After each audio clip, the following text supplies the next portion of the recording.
Hi, friends. Reading this book took me all the way back to college times, to one of the greatest passions I had after book reading, and that is rock music. I go back to when I was around 19 or 20, and I was in college, and I used to love Hindi music, and I used to love Punjabi Bhangra songs and Daler Mehndi, etc. etc.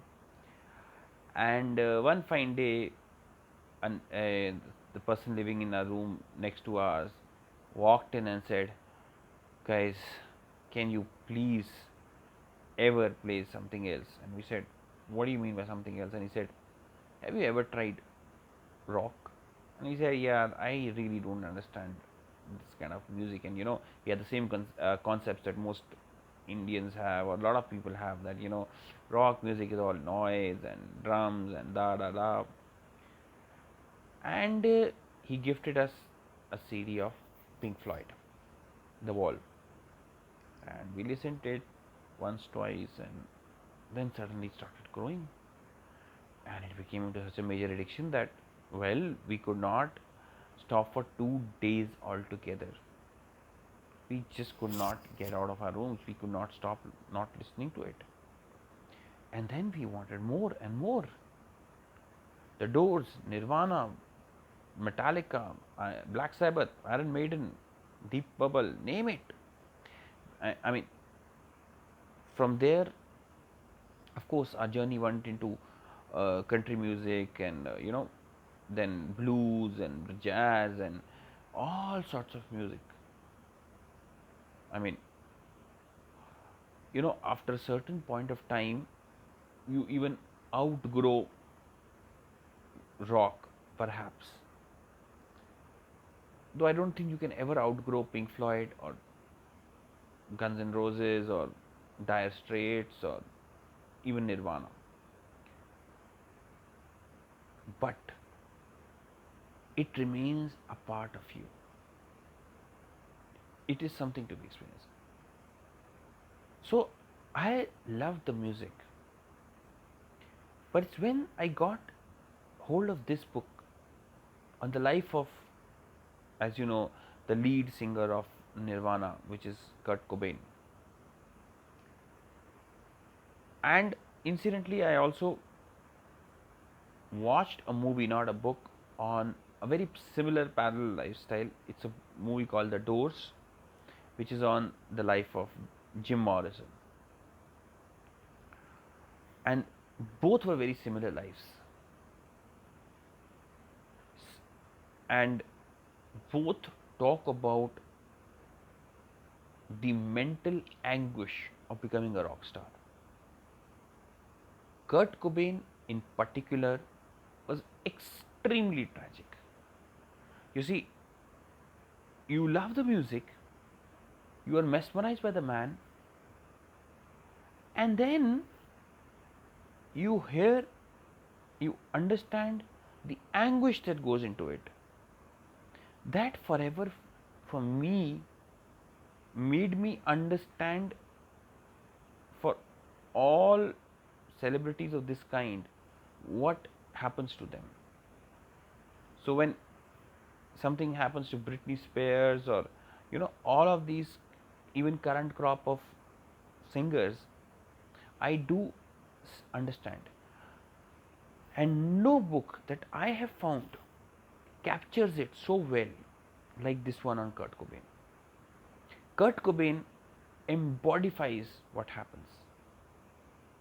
I mean, the book has sometimes gross stuff.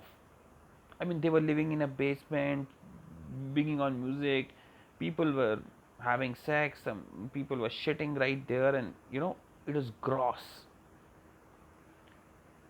But they were proud of that. They thought that was part of the whole experience of music that they were making. You also understand this whole, you see, rock revolution with it brought a kind of rebellion. In the West, a generation sick and tired of the whole capitalism versus communism and the Cold War revolted in a manner to go against the social diktat, then they achieve massive popularity, coupled with all sorts of abuse and etc etc. It brought massive popularity, and they had to also do a lot of it to maintain a certain image, because they represented rebellion, and slowly that ate them inside, because they could not break hold of that mold. And both in the case of Jim Morrison and in the end of Kurt Cobain, it ended in tragedy. You see, this whole glamour that I thought was associated with them no longer seemed very attractive. It seemed sad. I could no longer listen to Nirvana in the same manner, because I felt the anguish of the man behind the songs. I sensed the frustration of the people, or the level that they had to take themselves to produce that kind of music, that kind of deep anguish music. A Hindi movie Rockstar tried to capture that part. That to make that music and hit you with that feeling, the rock star had to feel pain. I think a lot of stuff like Rockstar and all are heavily inspired by the life of Kurt Cobain or Jim Morrison, and that is why, if any of you wants to really understand that part, understand that it is not necessarily very enviable to be this popular or this kind of an icon. I strongly recommend the Kurt Cobain book.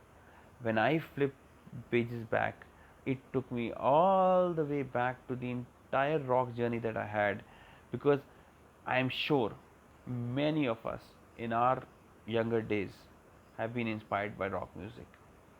You see, uh, when you are in college and when you set out to rebel yourself, there is nothing as exciting as rock music.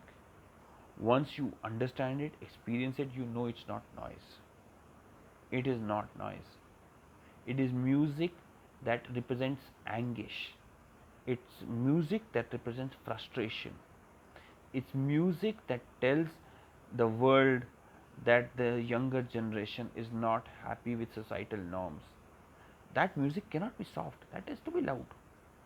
And by the way, there are many as parts of that music which are soft too, but it has to come back with a hard hit, because it is meant to represent bottled up anger.